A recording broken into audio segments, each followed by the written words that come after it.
It was a winter evening. A thin layer of snow lay on the porch outside, while the kitchen glowed with warm yellow light. The family dinner went on as it always had. I sat quietly at the head of the table, listening as my daughter-in-law commented that the soup tasted a little bland today. Her voice was light, almost careless, yet sharp enough to make someone feel unnecessary. I was used to it. Suddenly, my husband set his spoon down, clutched his chest, and began to gasp. His face turned pale, and then he collapsed back into his chair. His heartbeat became erratic, his breathing broken. Every second that passed was dangerous. I sprang up instinctively, but before I could do anything, my son shoved my hand away. He shouted, his voice thick with panic and contempt. "You're just a housewife. Are you trying to kill Dad?" In that moment, I caught my daughter-in-law's gaze. It wasn't just disdain, it was something deliberately hidden, and I understood. More than one life was in danger. I am a woman in my early 60s. My hair now has more gray than black. My entire life has revolved around a small kitchen and familiar hospital corridors. I never worked outside the home, rarely spoke up, and always chose to yield so the household could stay peaceful. Perhaps that is why I am so easily seen as weak. But I know one thing clearly. I am no longer young. Yet I have never considered myself weak. Before this story goes any further, if you are listening and recognize the quiet silences within your own family, stay with us. This is a place for everyday stories, without judgment, without provocation, meant only to reflect and understand ourselves more deeply. If you believe every story carries a gentle lesson, stay with us. The ambulance arrived quickly, but to me, the stretch of time between my husband collapsing and being lifted onto the gurney felt endless. Under the flashing red and blue lights in the yard, I could hear every strained breath he took. Heavy, uneven. I followed closely behind, but my son walked ahead, almost completely blocking me from everyone's view. Inside the ambulance, I sat in the corner, my hands clasped tightly together. My son bombarded the paramedics with rapid questions, his voice trembling with fear. Yet whenever his eyes passed over me, I still saw that familiar irritation, as if my presence only made things more complicated. "Mom, don't touch Dad anymore," he said quickly without turning around. "Let them do their job." I nodded. I was used to being pushed aside during critical moments. I understood his fear, but I also understood that in his heart, I had never been someone he trusted with serious matters. My daughter-in-law sat across from me, her back straight, her hands neatly folded on her lap. Her face was strangely calm. She didn't cry or panic. She only asked an occasional, measured question. "Is this condition common? Will he need additional tests?" Her tone was even, clear, and reasonable, so composed that no one could falter. I watched her, and a vague sensation rose within me. It wasn't a worry. It wasn't fear. It was a sense of tight control, as if everything unfolding matched a script she had already prepared herself for. In the emergency room, I stood pressed against the wall. My son signed forms, made phone calls, and paced back and forth without pause. At one point, he turned to me, his voice sharper than necessary. "Just stand there, Mom. You don't understand these things." I didn't respond. I knew that if I spoke, every word would turn into an argument. And long ago, I learned that speaking out is not always the best way to protect what is right. I believe that everything happens for a reason. Some things, if the time has not come, cannot be explained no matter how much one tries. I chose silence, not because I knew nothing, but because I knew I needed to stay clear-headed. My daughter-in-law stepped closer and spoke softly, just loud, enough for me to hear. "Don't think too much, Mom. The doctors here are very good. Just let them handle it." Her words sounded kind, but her eyes sought no empathy from me. They felt more like a reminder of my position at that moment. Someone on the outside, not required to intervene, not required to understand deeply. I nodded again, No resentment rose within me, only a very faint, familiar sadness, like an old coat worn for too many years. I had grown used to the fact that everything I had done, known, and sacrificed was no longer mentioned. Perhaps I had been silent for too long, and that silence had become the only image of me in their eyes. The waiting dragged on. I heard the machines, the footsteps of doctors passing by, the familiar smell of disinfectant. None of it frightened me. What weighed on my heart was the feeling of being treated as irrelevant, while the man behind those doors was someone I had walked beside for more than half my life. I told myself to stay calm. Every trial comes into force to force people to look again.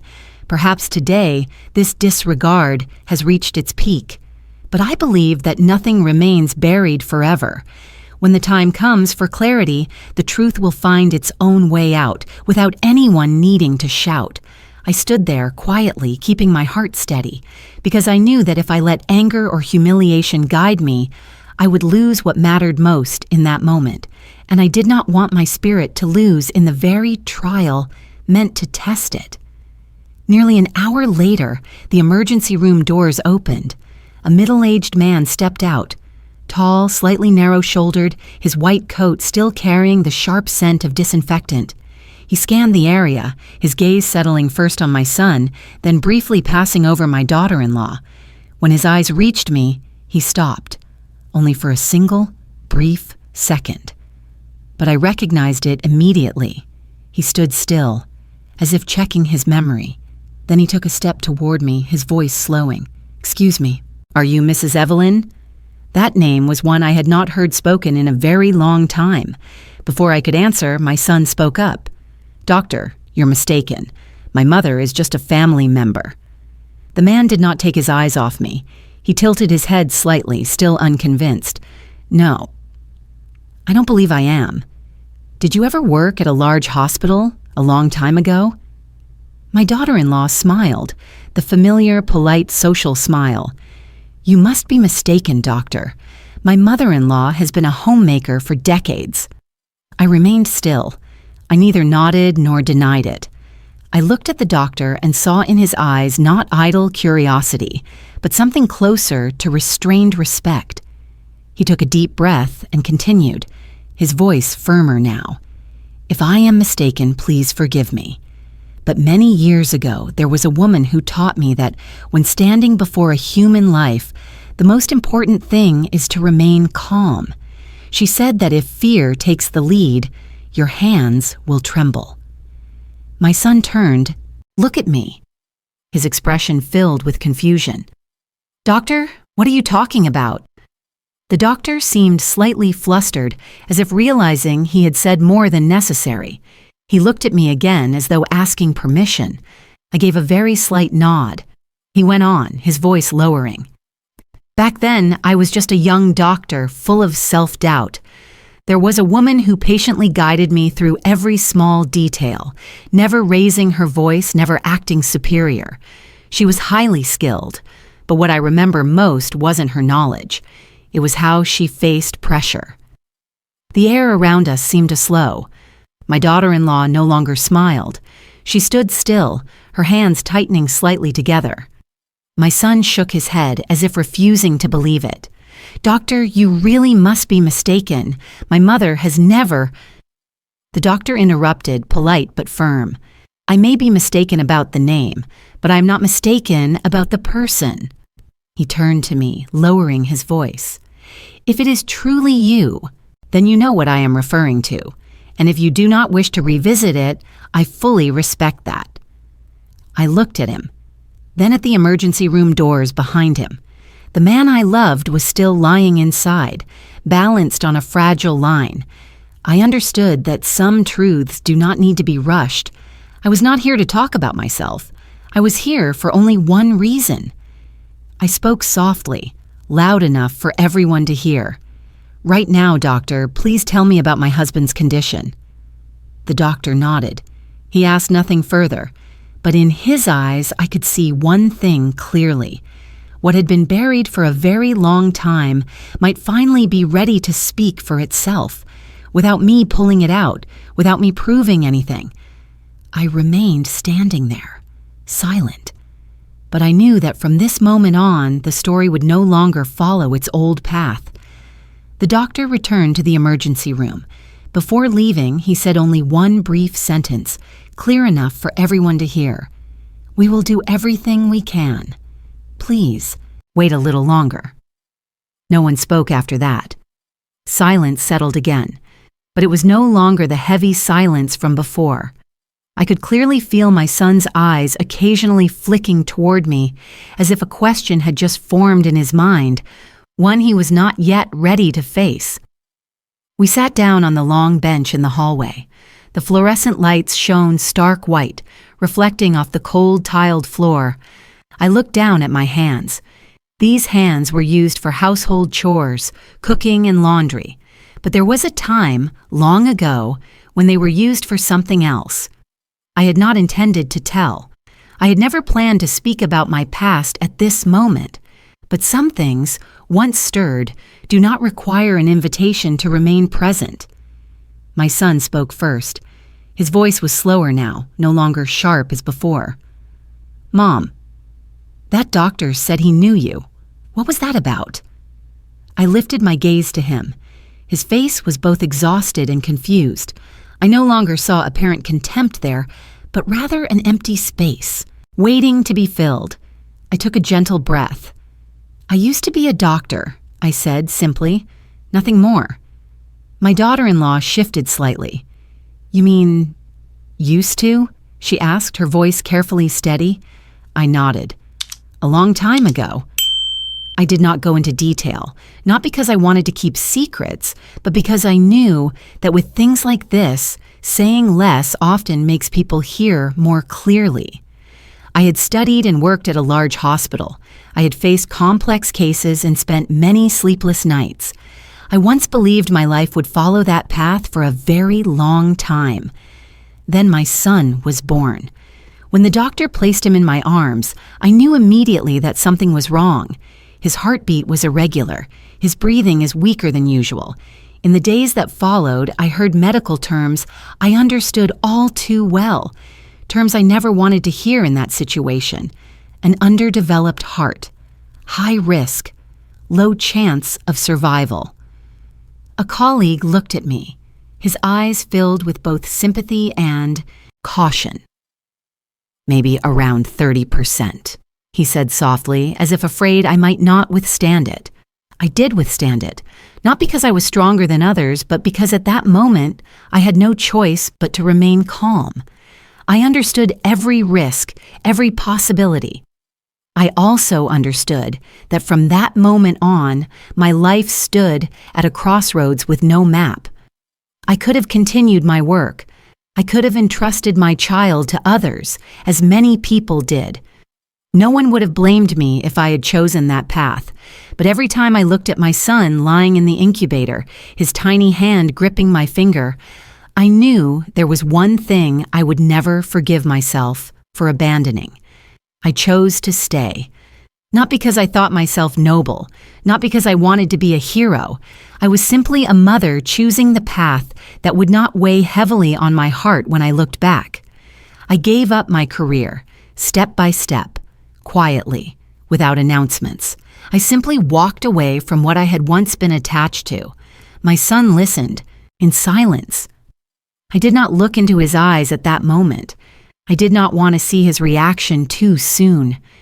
I continued, my voice even, as if recounting something long past. I didn't think much about the future. I only thought about how to help you live each day in good health. My daughter-in-law asked softly, almost in a whisper, "So, do you regret it?" I shook my head. "No, I only regret being silent for too long."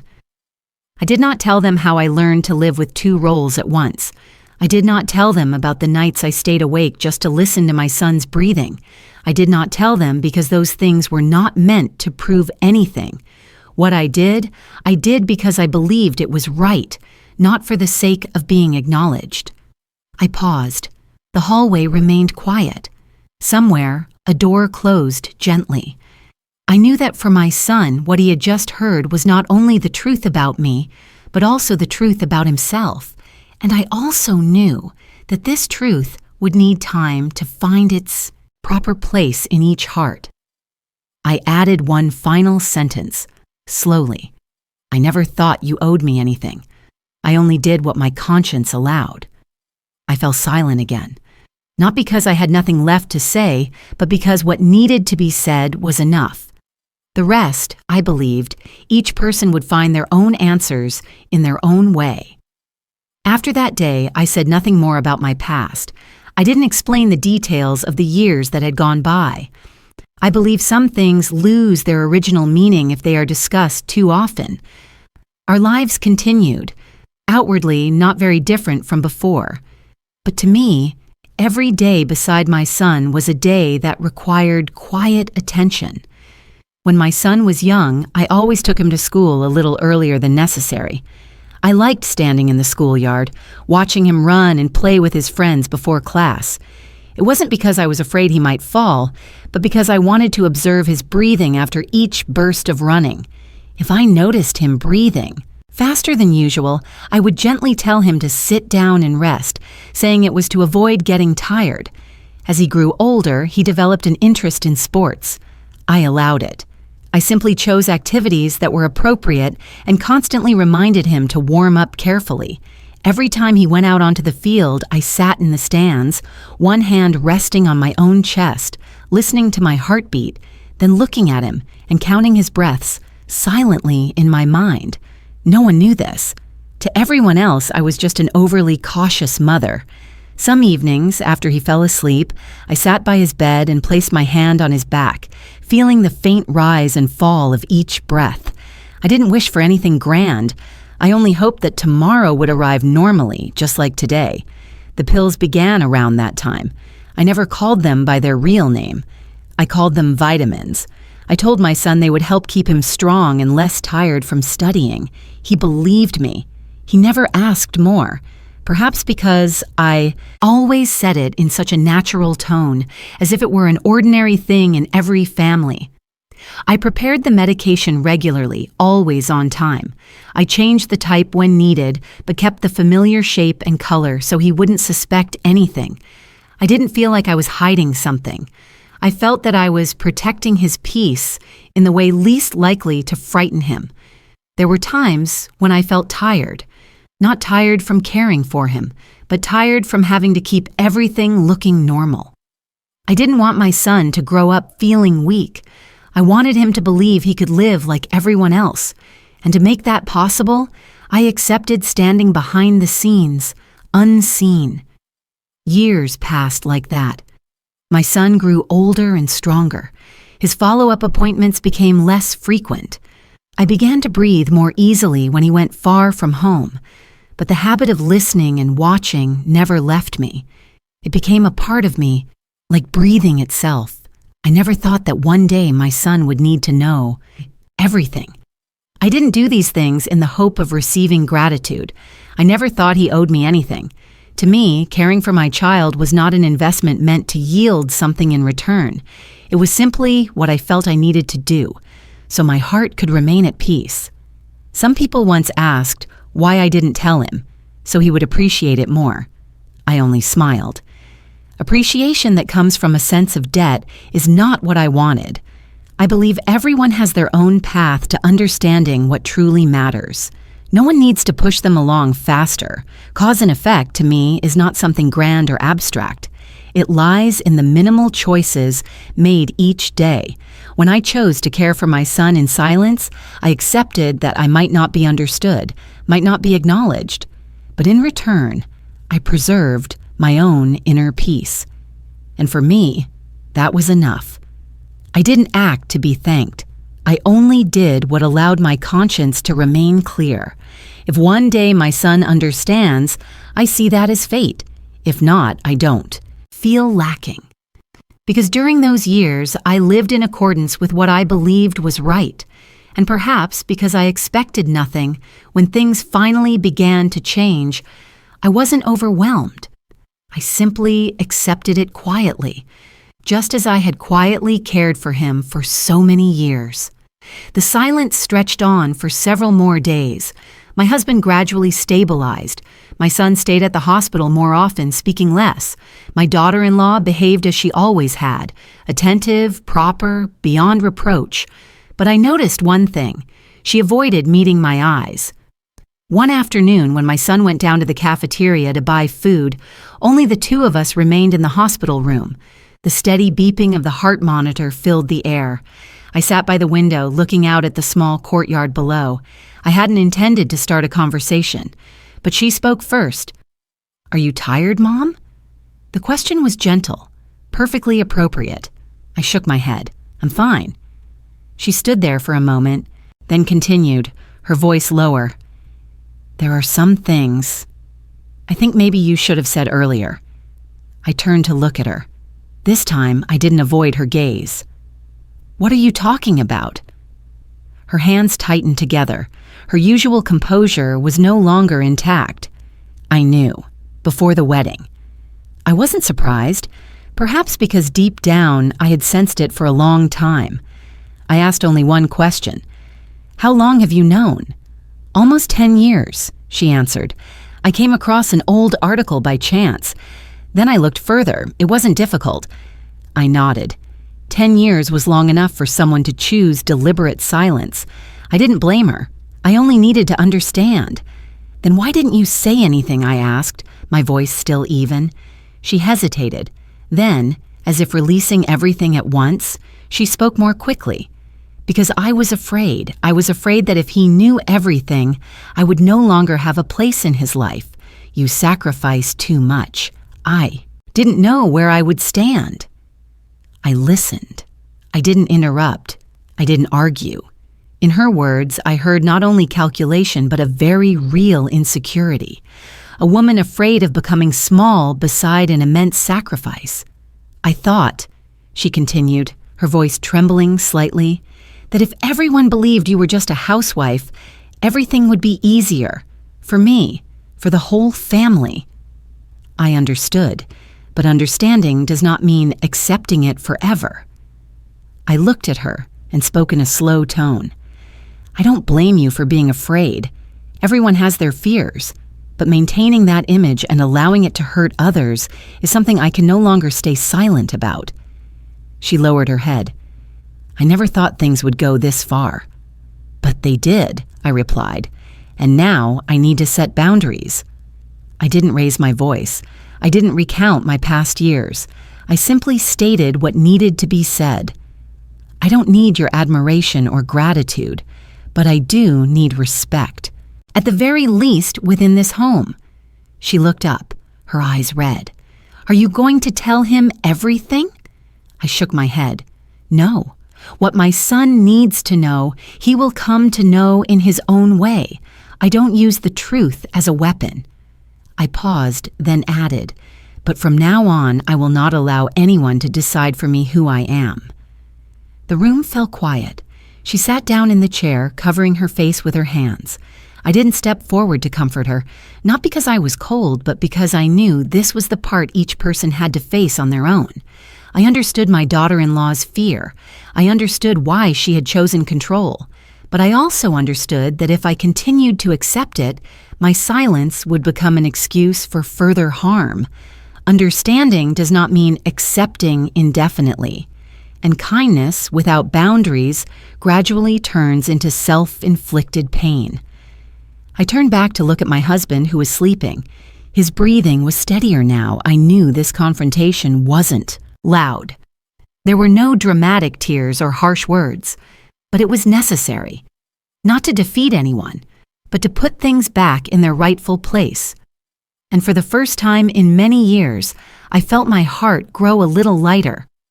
My son didn't say anything immediately after that conversation. He grew quieter, less reactive to things that used to irritate him easily. I realized this change wasn't because he suddenly understood everything, but because there was too much inside him that needed to be sorted out. One evening, when I brought some personal items to the hospital, I saw him sitting alone in the hallway, his back against the wall, his eyes staring into the distance. He wasn't holding his phone. He wasn't talking to anyone. I set the bag down on the bench beside him and was about to leave when he spoke. "Can you sit with me for a moment, Mom?" His voice was no longer sharp, no longer defensive, just tired. I sat down. We stayed silent for a long while. Then he spoke, very slowly. "I think I've been more wrong than I realized." I didn't respond right away. I let him continue on his own. "For years, I thought you didn't understand important things.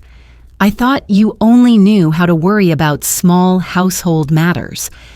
Maybe because you never said anything, I got used to looking down on that silence." He lowered his head, his hands clasped together. "I didn't ask, and I didn't want to ask. I thought that would make life easier." I listened without interrupting. I knew that if I spoke now, the story would shift.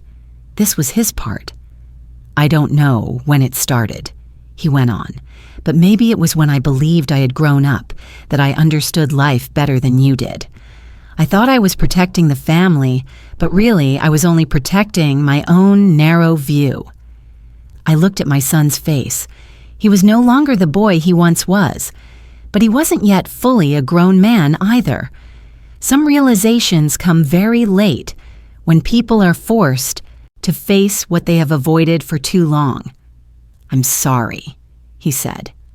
Not loudly, not dramatically, just a sentence that needed to be spoken.